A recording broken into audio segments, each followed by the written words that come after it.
Hi, and welcome to the Texas State Florist Association virtual classroom. I am Gina Waters, past president, Texas Master Florist, and part of the education team. Floral design instruction today will focus on 2 designs for the Level 1 Floral certification. This certification is the first of 2 certifications your students are eligible for in the high school level.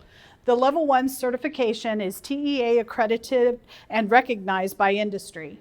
These certifications have helped many graduates receive an entry-level position into the floral industry. And now, let the instruction begin.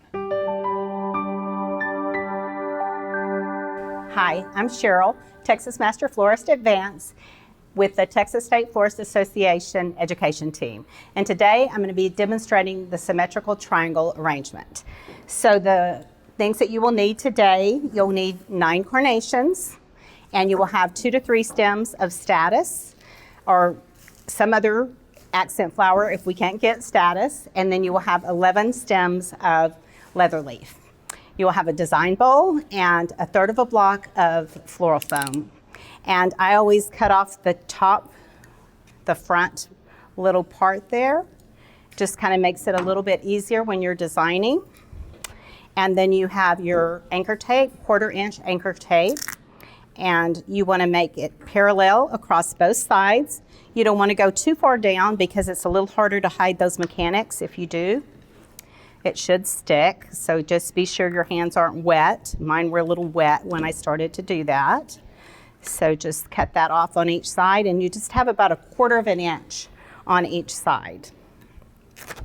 And it's, like I said, parallel here. And there you go. And the first thing we're going to do is do our skeleton of our carnations. So I'm going to turn this around because it's too hard for me to do it backwards, and that way you can, and I'll turn it around for you to see as I do it. Your first carnation, first I'm going to show you one that is not open completely. Many times when you get your carnations, you're going to get them and they're going to be closed up like this. So you want to be sure and just kind of open them up. You can twirl it a little bit like this to soften it, and it warms it up. And then you can take your thumb and just gently open that carnation up. So you also will have an 18 gauge wire. Forgot to say that. And that will help your students and you to measure, because your finished arrangement should be 18 inches by 18 inches. So you've got your 18 inches, and if you bring that close to the side of your table, you can actually hold your carnation over and do it that way and cut it. And you'll put it in the center in the back, and it will be slightly leaning back, excuse me. There you go. And that's your number 1 carnation. You can take it, measure it again. Mine's way too long. And luckily, I still have some room to push that in. So there you go. And then I usually, it could be that your client wanted it exactly 18 inches because they have a little, a little opening or something where they need it that size. So it's important to measure it because that's what they've ordered. So kind of take your half mark and do it, kind of put it right there. You don't have to measure it exactly, but that will help you get your 18 inches wide also. So, and this is your number 2 carnation, and your number 3 carnations go just barely over the lip. You don't want it to touch the table or really be draping down. It's just going in to the side. So these other carnations, I already opened them up, so they're open pretty good. And you've got your 18 inches both ways. So here's your 1, 2, 3. Okay, and then your number 4 carnation is going to be about halfway between these 2. And it's going to be slightly forward. And it's got to be within that triangle. So it's about halfway. And you can also see that it's within your triangle. So I'm just going to move these out of the way a little bit. You can always measure twice and cut once because you can't ever add back to anything that you've taken away. So be sure that you measure well. And also the little node, if you have that node there where it's going to go into the foam, you don't want to stretch out your foam, it won't stay good. So be sure that you just kind of take your knife and gently take that away. And it will go right there. So I'm going to turn this around and let you see. So here's your number 1, 2, 3, and then 4 and 5. And they should both be within your triangle, and they should also be about halfway between these two carnations. Okay, so then I'm just going to turn this around so you can see all of the carnations. We have 1, 2, 3, 4, and 5, and they're all within the triangle. They should be. And they're about halfway between these two carnations. So now we'll do number 6, which is going to be in the center again, and it's a little shorter than the number 1 carnation, and it's going to come a little more forward. And I've got that same problem here with that node in my way, so I'm going to trim it down just a little bit. And still a little long. You can always cut twice. Okay, and there's your number 6. So it's just forward of that. The next ones are 7 and 8, and they go on either side, and they're going to form a V actually, and it's going to be just down below and coming down towards your focal area. So they're going to be shorter.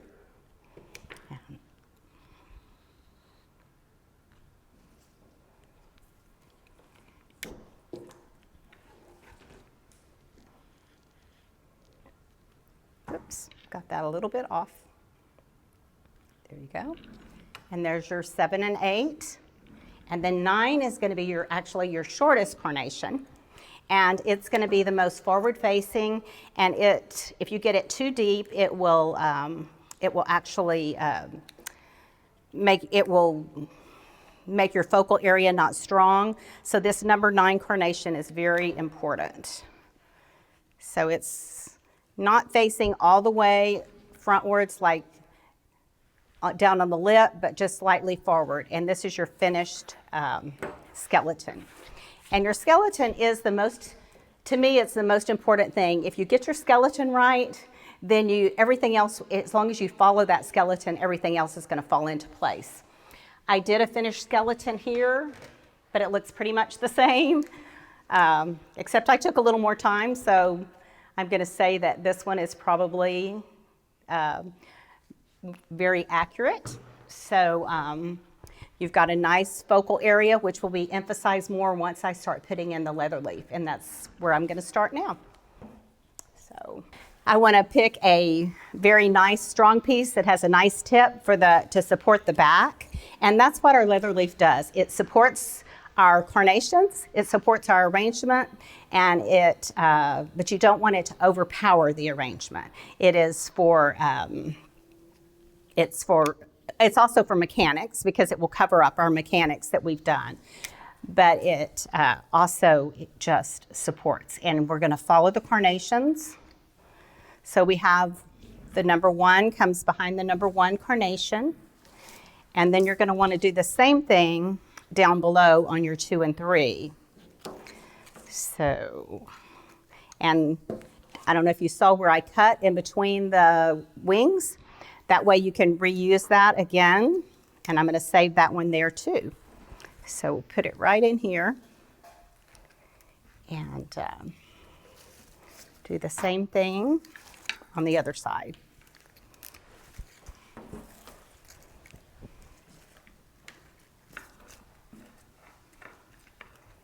You don't want it any longer than the carnation, or otherwise your proportion's not going to be good. We talk about proportion, and that's one of the things that you will be graded on is proportion. And so if your leather leaf is longer than your carnations, then your proportion's off, and it just makes the whole arrangement off, and it will look like the leather leaf is more the show rather than the carnations. And we want the carnations to be the show here. So as you go back in, this one's not a pretty one to start in the middle, so I'm going to pick a different one. And sometimes, you know, you may not have a lot of choices, but if you do, you want to always try to use some that are nice and full. All right, so I like to cover the lip of the container first because it gives it some weight at the bottom and shows the balance for the arrangement, because you want your weight toward the bottom, and it also strengthens your focal area. And so you just continue putting it in. And one thing that I want to mention that's very important with your leather leaf, and that is the radiation of it. Leather leaf definitely has a front side and a back side. So you want the front side to always be coming toward the front. It's like it grows, it would go toward the sun. So we want, this is your focal area, and everything has to radiate from within that focal area. So your leather leaf is got to radiate. So I'm putting it in to where it's radiating from that focal area. So can you see that? If I were to put it in, I'm just going to show you an example of, I'm not actually going to put it in, but I'm going to hold it that way. But if I were to put it in, for instance, instead of putting it in this way, if I were to put it in this way, then it's no longer drawing your eye into the arrangement. It's drawing it away from the arrangement. And so you always want to draw it in. So that's your radiation. So, and then I'm going to show you a little bit of the back, and then I'll show you the finished leather leaf done. So on the back, you still want to cover your foam just like you did on the front side. And let's just get a look. We don't want any long pieces. You can use some of your shorter pieces in here and begin to cover that lip. So I've got a lot of broken pieces right here. And if that's all you have on test day, you won't be counted off for that, because we're going to know if you got in bad leather leaf or if you got perfect leather leaf. So you do want to trim any broken parts, because we will count off for that, because that's part of mechanics that you could have, you could have fixed. So you begin to cover that. So this is what it looks like when it's all finished. And I don't know if you can tell, but if you didn't have these carnations, you would still have a triangle. You'd still have a symmetrical triangle. So everything is radiating. Your carnations are radiating from your focal area, which is right down in here, and so is your leather leaf. So then you have status is the next thing you'd be using. Status is directional. So what that means is it has a growth area, and it grows out to the front like that. So you have got to have it radiating from the center also, from the growth area. So it would come this way. So you begin, I'm gonna turn it back around, and I'll show you as I get it done. But so we're gonna start putting it in where it will radiate from the center. And your status has to also be symmetrical. Every bit of this arrangement has to be symmetrical. Whoops, turned it a little bit. Let me see here. It all has to be symmetrical. So not just your carnations are symmetrical, you see, along with your leather leaf, and then your status has to be symmetrical also. So all coming from that focal area. So just going to continue putting some in for you to see how it works. I'm trying to pick the little bit prettier pieces. Our status today was a little bit dry and not as pretty as it is sometimes, but that's going to happen. So we just have to kind of work with what we have. And if you have a piece that goes both directions, and you're like, what am I going to do with this piece because I've got one going one way and one going the other, I just would get rid of that other piece. Then you don't have to worry about getting marked off for it. So, and it's going to be a lot more pleasing to the eye that way. So I like to have a piece up in here.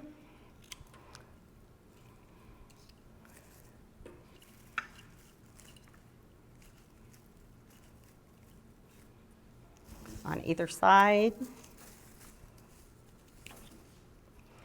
And there's not a set number of pieces of status that you use.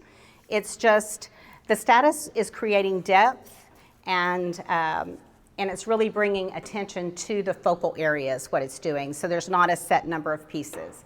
So I'm going to show you the finished one with all the status in. I mean, ideally, you would have some to, like this one does, where it pretty much shows everything. I mean, it pretty much emphasizes all areas. You don't want it to be higher than your carnations, because then it's taking away and overpowering those carnations. And your carnations are, like we said, they're the star here, so we want to show those. So this is your finished arrangement. I just want to go over a little bit of the rubric that you'll be tested on. So the skeletal design is the number one thing, the very first thing you see. If you don't have the skeleton design done right, it makes it really difficult to get the rest of it right, because everything else should follow the skeleton. So if you have, for instance, if you have this leaning way far back, you've already created, maybe not, your physical balance might be okay, but your visual balance is off. Or if it's off over here, it's off. So, and I just kind of snapped that carnation a little bit, but you can see how just a little bit of tweaking of your skeleton messes up your whole design. So the next thing is, well, actually I just talked about balance. Balance is the next thing on the rubric. But balance can also be something, you know, sideways like that can make it either visually, or sometimes it's actually physically unbalanced. We've seen them before where they're actually about to fall over backwards. So you have to be very careful of both physical and visual balance. The next thing is proportion. And proportion is, first of all, is your design to your container is your first proportion. So you couldn't make something out of this container that would look good if you had it this big, and you know, you've got to have some proportion there. But then you've got proportion for your carnations to your leather leaf, and your leather leaf even to your status. So proportion is very important, and you have to be aware of that. And that also, the unity comes into that, which is also one of the principles and elements that we don't always talk about, but having this leather leaf come over creates unity in the whole design. The focal area here should be strong. Your status helps strengthen that, and the positioning of your flowers helps strengthen that. So focal is actually, you know, everything kind of strengthens that focal area. If you're missing one, then you're not going to have a strong focal area. So then mechanics, all your foam needs to be covered. You don't really want to see a lot of this container because it's not a beautiful container. So you want to be sure and do that. It should be, your stem should be in good. If you know, you shouldn't be able to just gently pull on a stem and it come out. It should be in there firmly to where when your driver's moving it from one place to another, then it's not going to fall over. Our next one would be space or depth, and that would be from your, a lot of that is from your status, and that's because it's kind of tucked in. It's not like everything the same level. You don't want to have everything at the same length. So you've got to have some depth. You want people to look at it, to want to actually be interested and look into that design. That's a compliment when they can look into your design. And then symmetry, I think we've talked about that quite a bit. Everything has to be symmetrical. The carnations, the status. If I put a status here, I've got to put it here. It's got to be completely symmetrical. Status is one of the things you're graded on also, and that's going to be, a lot of that is going to be if it's directional, and if you have it throughout your design, it can't just be in one area. And then our foliage, I think we talked about foliage a lot.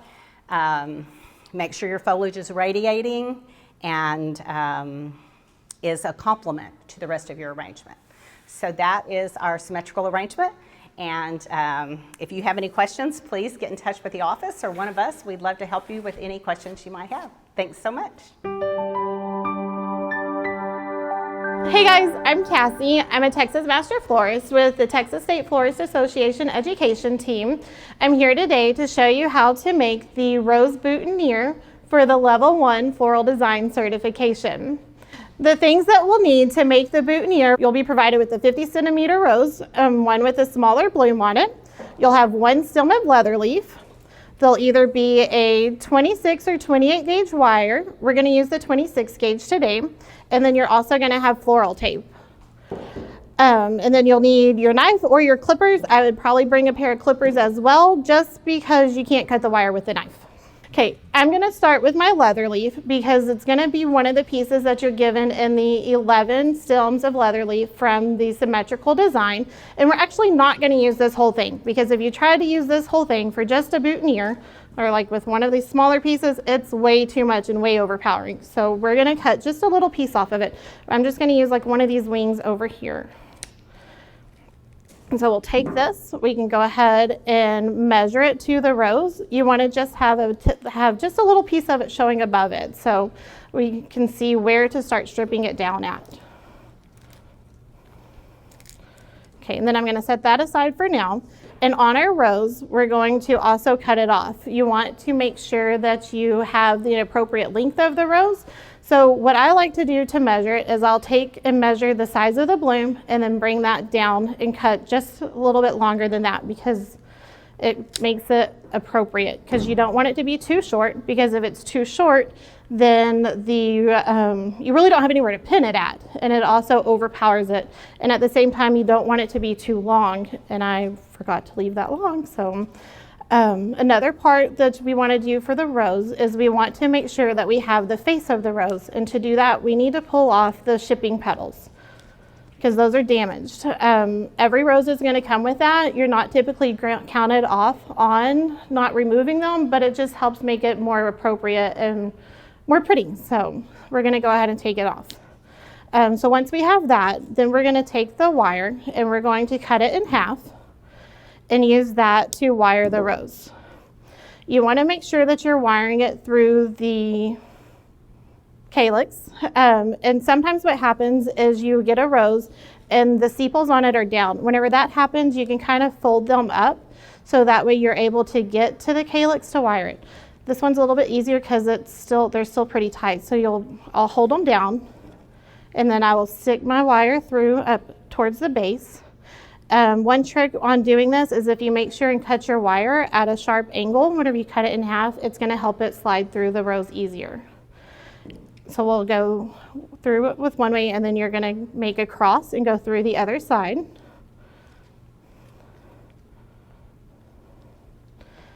And then I'm going to take and fold these down. Whenever you fold them down, you want to make sure that they are smooth and flush against it. You want to make sure that it's not going to be wrapped around and spiraling, because you'll be counted off on that if you're able to see it. So one trick that I like to do is I will take a piece of tape and I'll put it down here to hold these down. Just a small piece, because you don't want it to see. And it's basically just holding these in place, because you're going to cover it up anyways once you tape the final product. And so that helps it. So this tape, it is stretchy, and whenever you pull it, that's what makes it sticky, and it sticks to itself.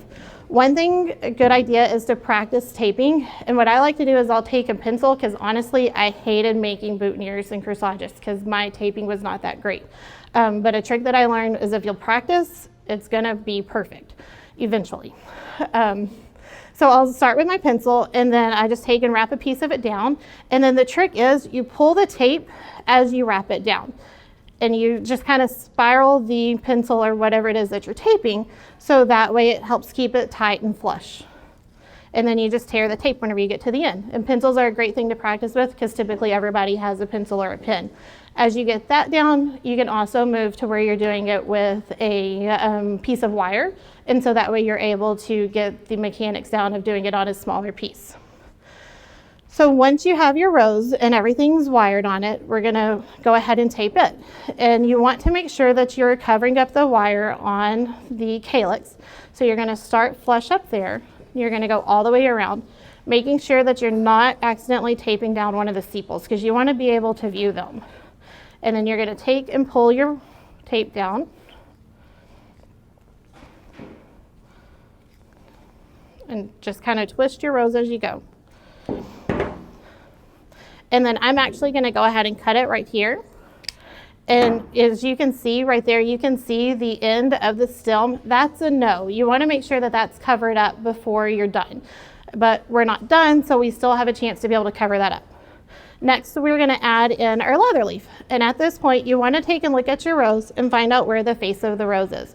You want it to be the prettiest side so that whenever somebody has it on their, like on their lapel, it's showing towards them, because you don't want it to be not the pretty part. So we'll just find that.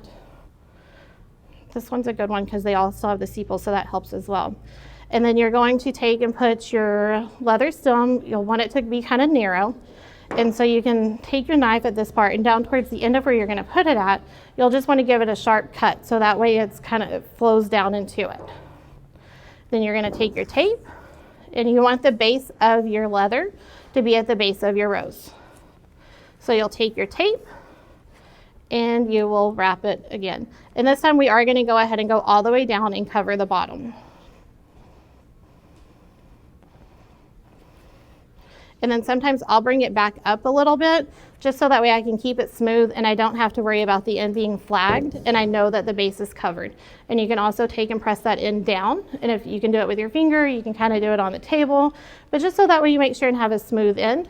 So this is going to be what your completed rose should look like. You want to make sure that it's tight and smooth at the calyx as well as at the base. And so let me show you one thing that you want to make sure that you don't do. I'm going to start with another rose. I'm going to go ahead and pull off these shipping petals because they're damaged, and just try to make the rose as pretty as we can. And then let's trim it down. I'm going to leave this one long on purpose. Cut the wire in half.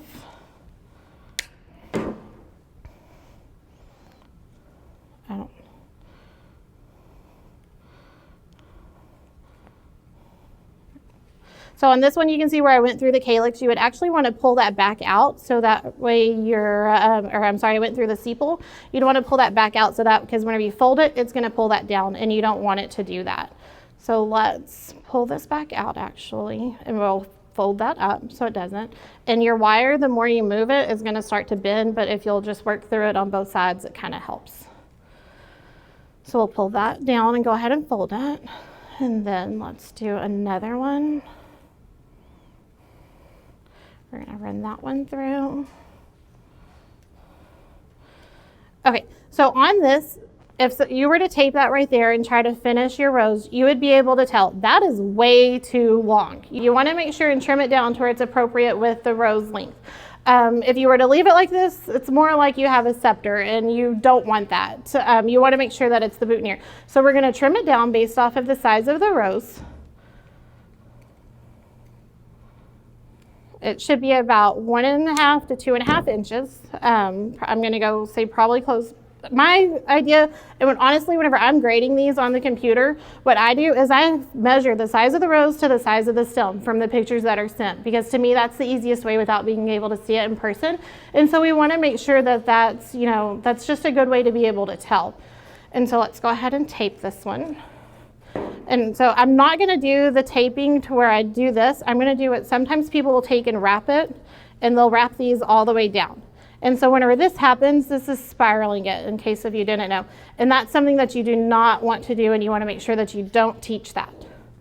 So let's also go ahead. This one's just going to be a complete no. So it's not something that you want to teach your students. So we'll go ahead and tape it.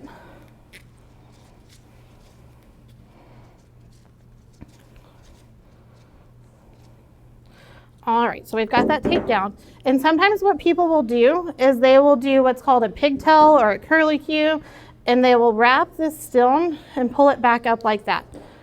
That's not something that you don't want to do. You want to have it to where it's just a straight stem at the end, and so that way it's smooth and you've got that smooth tip on the bottom.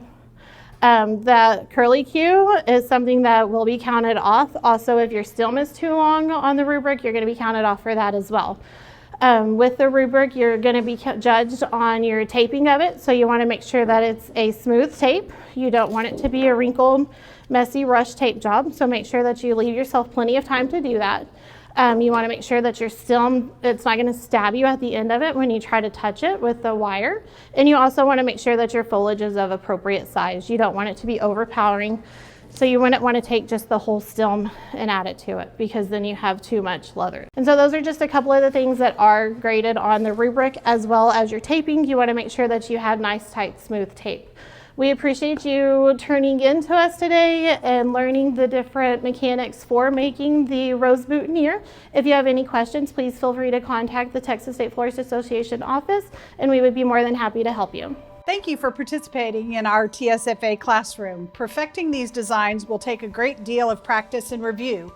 These videos will be archived at ATAT and TSFA.org under the tab Teachers TSFA Classroom. PowerPoints and pictures of these designs are also available on our website. TSFA offers classes from beginning to advanced, along with design presentation and hands-on classes. Being a part of TSFA has multiple benefits. A very important benefit to highlight is we have scholarships available for students and for teachers. You may find membership details at tsfa.org, so please take a look. Thank you for joining us in our classroom. I look forward to seeing you again real soon at an in-person event.